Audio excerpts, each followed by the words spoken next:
Bonjour, nous sommes le 11 février 2021 et comme je t'ai expliqué dans une vidéo précédente que je vais te mettre en lien en barre barre d'infos juste en dessous là de la vidéo. Donc je t'invite à la regarder cette vidéo si tu as envie de la regarder. Mais en ce moment je suis dans une énergie assez puissante de colère et j'ai décidé de l'accepter et j'ai même décidé de célébrer la colère. Donc dans cette démarche de célébration de la colère, eh bien en fait j'ai décidé de te faire deux vidéos, une qui est déjà sortie la semaine dernière, je te la mets aussi en dessous si tu as envie de la regarder. Donc j'ai décidé de faire deux vidéos de moments assez récents où en fait j'ai laissé exprimer ma colère et où en fait je suis hyper fière de moi d'avoir exprimé ma colère parce que du coup je vais te raconter les tenants et les aboutissants de cette histoire, mais en fait tout s'est fini. Comment on dit? Tout s'est bien. Je sais plus. Bon, mais tout s'est bien terminé et donc du coup c'est chouette. Alors, la seconde histoire où j'ai exprimé ma colère que j'avais envie de t'expliquer, c'est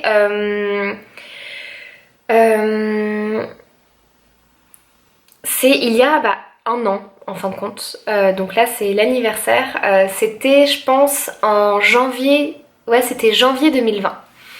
En fait, je vivais en colocation avec deux Danois depuis un an à peu près, depuis mars 2019. Et ça se passait bien, j'avais une petite chambre, d'ailleurs je t'ai fait beaucoup de vidéos en 2019 dans cette petite chambre. J'avais une petite chambre, je payais pas très cher donc c'était plutôt chouette. En plus c'était chouette parce que c'était aussi un moment où je passais pas beaucoup de temps dans ma chambre. En fait mon appartement je l'utilisais que pour dormir, me laver, me faire à manger et parfois manger. Mais la plupart du temps en fait je passais ma vie au laboratoire parce que c'était ma première année de thèse et du coup en fait j'étais tout le temps en train de travailler. Et du coup c'était plutôt chouette de pouvoir en fait ne pas payer très cher un appartement parce que de toute façon j'y passais pas beaucoup de temps. Mais du coup vu que je payais pas très cher, il y avait des petites conséquences en fait qui étaient notamment que en fait je partageais une salle de bain avec deux autres colocataires, je partageais une petite cuisine avec deux autres colocataires et puis j'avais pas un confort, enfin voilà, j'avais une toute petite pièce, c'était pas très bien insonorisé parce que c'était pas dans un appartement de grand standing, tu vois. Donc du coup on entendait quand même pas mal les voisins, j'entendais quand même beaucoup mon coloc qui était dans la chambre d'à côté. Mais bon, ça me dérangeait pas parce qu'en fin de compte, moi j'avais un sommeil très profond quand je dormais et je pense que moi je le dérangeais pas non plus parce qu'en fin de compte j'étais pas beaucoup présente donc du coup ça allait. Et puis un jour, un de mes deux colocs est parti de la coloc. Donc ça c'était en décembre 2019, début décembre 2019. Et en fait du coup c'est la copine de mon second coloc qui est venu emménager dans l'appartement avec nous. Donc déjà pour la petite histoire, ce qu'il faut savoir c'est que moi cette copine je la connaissais, donc cette femme, parce que elle avait tendance à souvent venir en fait quand elle était en couple avec mon autre coloc. Et j'avais entendu parler d'elle et de manière pas très chouette parce qu'en fait quand j'ai emménagé en mars 2019, mon coloc et sa copine étaient ensemble et après en fait en juillet 2019 ils se sont séparés. Et quand ils se sont séparés, en fait mon coloc était en pleurs et du coup en fait je l'ai un peu réconforté parce qu'on vivait ensemble et que je le voyais tout triste et en train de pleurer, donc du coup voilà, je lui ai apporté du soutien, de l'écoute empathique et même des câlins et du coup en fait j'ai entendu à quel point en fait elle était entre guillemets horrible. Et en fait c'est vrai que ce qu'il disait ça a un peu résonné en moi parce que mon coloc il était un peu ce genre de mec, tu sais, un peu mou, tu vois, qui était très dépendant, qui savait pas trop s'en sortir tout seul dans la vie. Et du coup, en fait, il a attiré une femme qui était hyper contrôlante et qui vraiment prenait les choses en main, en fait. Et donc, très dominante aussi. Et en fait, moi, ce type de personne, en fait, ça passe pas du tout, parce qu'en fait, j'ai par le passé été un peu dans la posture de mon coloc. J'ai été cette personne toute molle, déprimée, qui sait pas ce qu'elle veut, tu vois. Et du coup, en fait, j'ai aussi attiré beaucoup de personnes qui, du coup, prenaient la main de la relation et prenaient même la main sur moi. Donc des personnes qui étaient très contrôlantes, très dominantes. Et en fait, ça s'est pas toujours très bien passé. Et j'ai ma co-responsabilité, mais c'est vrai que, voilà, dans mes histoires, c'était pas... Enfin, c'est plus trop des personnes maintenant qui m'attire, parce que maintenant j'ai beaucoup changé et je suis plus cette personne qui... Enfin voilà, maintenant je sais ce que je veux. Et du coup, je pense que d'un côté, ça me rappelait mon passé, et en plus, maintenant, ça rentrait en confrontation avec la nouvelle moi, parce que maintenant, en fait, moi, je sais ce que je veux, et si quelqu'un vient et veut m'imposer sa vision des choses, en fait, je vais être en confrontation si ça me convient pas, parce que je vais défendre mon point de vue. Et à l'époque, donc c'était il y a 1 an, et c'est encore un travail que je suis en train de faire, c'était le début de la nouvelle moi. Donc du coup, j'étais pas encore complètement bien assise sur c'est moi qui ai le pouvoir de décider de ce que je veux faire, tu vois. Et j'étais encore un petit peu dans cette énergie, tu sais, de l'adolescent qui veut faire ce qu'elle veut de sa vie et qui va se confronter à ses parents, mais qui est pas complètement dans sa pleine puissance de, en fait, je fais ce que je veux, un point c'est tout, tu vois. J'étais un peu en mode, non, mais tu me laisses tranquille, enfin tu vois, voilà, j'étais un peu en mode ado, quoi. Et donc du coup, en fait, quand finalement ils se sont remis ensemble et que elle est venue habiter avec nous, c'est vrai que j'avais un petit peu cet a priori négatif de ouh là là, c'est la meuf super abusive, hyper contrôlante qui va se pointer chez moi. Donc j'étais déjà un petit peu sur mes gardes. Et en fait, elle l'a senti et ça lui a pas plu. Et du coup, en fait, ça a fait qu'elle a encore plus voulu être en mode contrôlante avec moi. Et du coup, moi, ça m'a pas plu. Et du coup, j'ai été encore plus en mode ado rebelle avec elle. Et en fait, je me suis pas laissée faire et il y a des scènes, mais quand j'y repense, mais c'est à mourir de rire en fait. Où par exemple, j'avais jeté de la sauce tomate dans les toilettes et j'avais tiré la chasse d'eau. Et en fait, il y avait un petit peu d'huile, tu vois, dans la sauce tomate. Donc du coup, il y a une petite pellicule d'huile un peu rougeâtre qui était sur le bord des toilettes. Et en vrai, pour quand même être équitable et pour la défendre, elle venait de passer 1/2 heure à nettoyer les toilettes. Donc du coup les toilettes étaient nickel, enfin le jour d'avant tu vois, elle avait passé 1/2 heure à nettoyer les toilettes parce qu'il y avait vachement de calcaire sur les toilettes, sur la paroi des toilettes, que moi le ménage c'est pas trop un truc qui est important pour moi, que mes 2 colocs c'était pas non plus une grosse priorité, et du coup en fait on avait vachement laissé accumuler le calcaire dans la cuvette des toilettes. Et elle, en fait, c'était une personne pour qui c'était très très important que tout soit nickel chrome en fait dans la maison. Donc du coup quand elle est arrivée en fait, je pense que ça l'a saoulée parce qu'en fait la maison elle était pas nickel, et donc du coup elle a dû tout nettoyer pour que ça atteigne ses standards de propreté en fait. Mais en même temps, là pour me défendre, en fait nous on avait des standards qui étaient plus bas et c'était ok aussi en fait. Enfin tu vois, la maison elle était entretenue, mais c'est juste que nos standards étaient plus bas. Et en fait il y avait un gros problème de standards et du coup en fait on n'avait pas communiqué, tu vois, on s'était pas mis d'accord sur quel est le niveau. On aurait peut-être pu trouver un compromis, tu vois, mais on n'a pas pris le temps de communiquer en fait. Et donc elle, la pauvre bichette, en fait elle est arrivée et du coup c'était très très loin de ses standards, donc du coup elle a passé je pense une semaine à nettoyer la maison de fond en comble. Et je peux pas dire bien sûr que c'est cool tu vois d'avoir une maison super propre, mais en vrai moi c'était pas ma priorité parce que chez moi je passais tellement peu de temps qu'en fait j'avais pas envie de mettre de l'énergie pour que l'appartement soit nickel chrome. Et ça convenait très bien à mes colocs d'avant. Et donc du coup, bref, tout ça pour dire que il y avait une petite couche, tu vois, d'huile rougeâtre sur les toilettes, dans les toilettes. Et du coup, en fait, elle est venue me voir en mode... et en fait, elle pensait que c'était une attaque personnelle. Elle l'a pris personnellement et elle a cru que j'avais fait ça exprès pour la faire chier. Et en fait, c'était un peu tout le problème de ma relation avec elle. C'est que moi, j'étais hyper fatiguée. J'étais à 2 mois avant de faire mon burn-out. Donc j'étais vraiment... j'avais tiré sur la corde à fond et du coup j'étais plus du tout en capacité de faire des efforts en fait et du coup elle, tout ce que je faisais en fait, elle le prenait comme une attaque personnelle et alors que pas du tout en fait, enfin moi j'en avais juste rien à faire d'elle tu vois, et c'est vrai que j'étais pas très considérante par rapport à elle, mais enfin j'étais pas non plus malveillante tu vois, à aucun moment j'ai fait un truc en me disant tiens ça va la faire chier tu vois.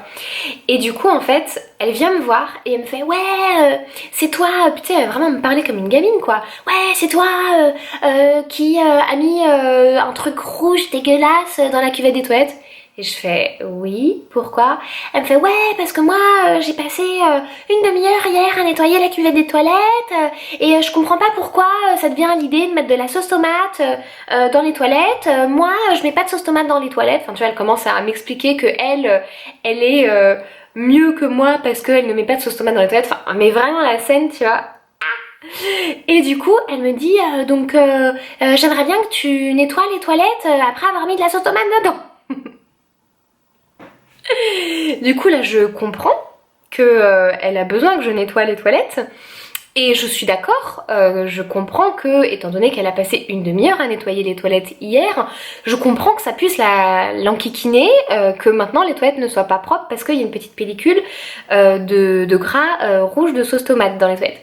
Donc du coup, pas de souci, je le fais, mais par contre vu comme elle me parlait en fait, il était hors de question que je prenne sur moi, que je lui fasse un grand sourire et que je lui dise pas de souci, je le fais. Du coup j'ai fait ok. Et donc du coup je suis allée dans les toilettes, là elle m'a suivie pour vérifier que je faisais bien le truc.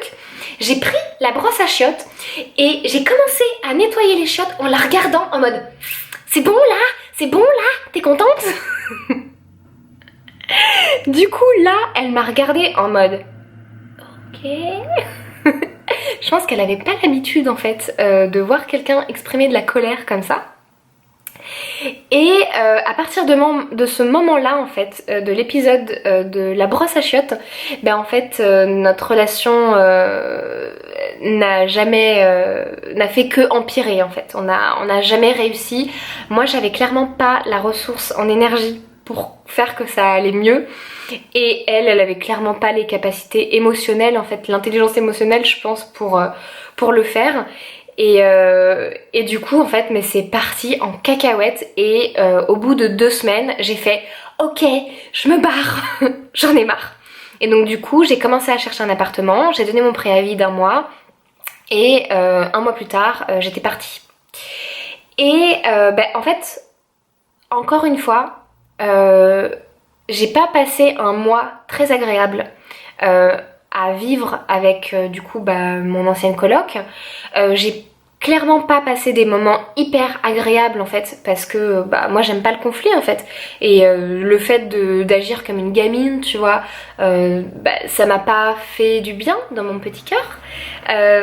J'étais pas heureuse en fait d'agir comme ça avec elle, mais en même temps en fait je crois que c'était la seule réaction dont j'étais capable au moment où ça s'est passé parce que j'étais épuisée et en fait nerveusement je tenais plus et j'avais qu'une envie, c'était me reposer, j'avais besoin de repos. Et il y a plein d'autres événements où en fait j'essayais de me reposer chez moi et où en fait elle venait interrompre mon repos et ça me faisait péter des câbles. Typiquement en fait elle rentrait. Ça a coupé. Typiquement en fait, elle rentrait dans ma chambre. En fait, elle se comportait avec moi comme une maman et moi j'étais comme une ado, tu vois, une pré-ado qui se faisait tout le temps engueuler. Elle rentrait dans ma chambre parce qu'en fait je pouvais pas fermer ma chambre alors que j'étais en train de me reposer pour me dire d'un ton tu vois. Elle rentrait dans ma chambre pour me dire d'aller faire la vaisselle que je laissais traîner depuis 2 heures, tu vois. Alors qu'en fait, la meuf, ça faisait 3 semaines qu'elle avait emménagé et que moi, ça faisait 1 an que j'étais dans cet appartement et ça faisait 1 an que, en fait, après manger, je laissais traîner ma vaisselle et encore traîner, c'est un grand mot, je mettais de côté ma petite vaisselle parce qu'en fait, moi, j'aime bien me préparer à manger pendant que c'est chaud, digérer et après 2-3 heures de digestion, aller faire ma vaisselle en fait. Et elle venait en fait me gueuler dessus pour me demander de faire ma vaisselle immédiatement. Et en fait, bah non, en fait, on est coloc, j'ai le même droit que toi, et en fait, à partir du moment où on n'avait pas défini nos règles, je pense que ça aurait pu aider, mais à partir du moment où on n'avait pas défini les règles de la maison, bah en fait, j'avais autant le droit de laisser traîner mon assiette dans la cuisine, c'était même pas mon assiette, c'était ma casserole, j'avais autant le droit de laisser traîner ma casserole sale pendant un après-midi dans la cuisine si j'en avais envie, que elle considérait que j'avais pas le droit de le faire en fait, parce que bah en fait c'est juste des règles dont il faut se mettre d'accord, tu vois. Et du coup, bien évidemment que j'ai pas passé un mois hyper agréable à vivre avec elle. Ça a été beaucoup de conflits pendant un mois, ça a été difficile de tenir en fait, parce que nerveusement j'étais déjà dans un niveau hyper proche de la brèche. Mais en fait, je me suis donné beaucoup d'amour, j'ai accepté le fait que j'étais absolument pas capable en fait de faire mieux que ce que j'étais en train de faire. Et d'ailleurs, je me rappelle, à cette époque, je racontais ça à une amie, et j'ai une de mes amies qui a commencé, tu vois, un peu en mode communication non violente. Non, mais peut-être que tu pourrais lui parler, peut-être qu'avec empathie, tu pourrais lui expliquer, gna gna gna gna gna, et ça sert à rien d'être dans le conflit comme ça. Et j'étais en mode non, non, non. Moi j'ai pas les capacités. Là la seule capacité que j'ai c'est quand elle me gueule dessus de lui gueuler derrière en retour et c'est tout en fait. Et tant pis en fait j'ai accepté ça mais j'ai quand même essayé de trouver une solution pour que rapidement je puisse bouger. Et ben en fait très rapidement j'ai trouvé une occasion en or. J'ai déménagé et maintenant je suis avec un coloc qui depuis 1 an me fout la paix royale. Je suis dans un appartement qui est incroyable, qui est super beau. Alors oui, je paye 2 fois plus cher, mais en même temps, heureusement, parce que ça c'était, donc j'ai emménagé le 1er février 2020 et le 15 février 2020, il y a eu le confinement pour le coronavirus et je peux te dire que ça fait quand même 1 an qu'on est en confinement on-off, comment je peux dire en français, que on est un coup en confinement, un coup pas confinement, un coup confinement, un coup pas confinement. Et du coup en fait, mais heureusement que j'ai déménagé, parce que en confinement avec elle, mais en fait il y en a une de nous deux qui aurait fini par tuer l'autre en fait. Vraiment quoi, on était au bout d'1 mois, on se tapait déjà, on était déjà à 2 doigts de se taper dessus en fait. On n'aurait pas tenu 1 an ou même 1 mois de confinement quoi. Moi ce qui m'a sauvée dans le mois où j'ai dû vivre quand même chez moi, c'est que majoritairement en fait je rentrais chez moi que pour dormir et que j'évitais d'être chez moi le reste du temps et je squattais beaucoup chez une copine et heureusement que j'avais cette copine qui m'a accueillie parce qu'en fait vraiment je pense qu'il y a des moments où on aurait pu en venir aux mains en fait à tel point que on était toutes les deux irritées par l'autre en fait. Donc merci la moi d'il y a 1 an d'avoir laissé exprimer ma colère parce que encore une fois ça m'a forcée à faire un choix et effectivement j'aurais pu ne pas exprimer ma colère, j'aurais pu m'écraser, j'aurais pu être soumise à elle et du coup j'aurais pu continuer à cohabiter avec elle mais en fait heureusement que je me suis réveillée, heureusement que ma colère s'est imposée parce que du coup ça rendait impossible la cohabitation avec elle et du coup ça m'a forcée à trouver une solution pour déménager et maintenant en fait je suis hyper heureuse. C'est encore coupé parce que ma caméra est trop chaude. Donc ce que j'étais juste en train de te dire, c'est que maintenant je suis hyper heureuse et voilà, à nouveau, je célèbre le fait d'avoir exprimé ma colère, exprimé mes limites et clairement, j'ai pas agi avec mon ancienne coloc d'une manière où j'en suis tout le temps fière. J'aurais vraiment aimé pouvoir être en écoute empathique, pouvoir lui expliquer calmement mes besoins, essayer de trouver des solutions. Mais en fait, à cette époque-là, j'en étais pas du tout capable. Et du coup, ben, je suis très heureuse d'avoir laissé exprimer ma colère. Et ça m'a permis du coup de me mettre un coup de pied aux fesses pour me bouger de ce lieu et pour trouver un nouveau lieu qui est vraiment chouette et dans lequel je suis hyper heureuse. Bon, je commence à boucler, donc je m'arrête là. Je te remercie d'avoir regardé cette vidéo jusqu'à la fin et à bientôt pour d'autres vidéos.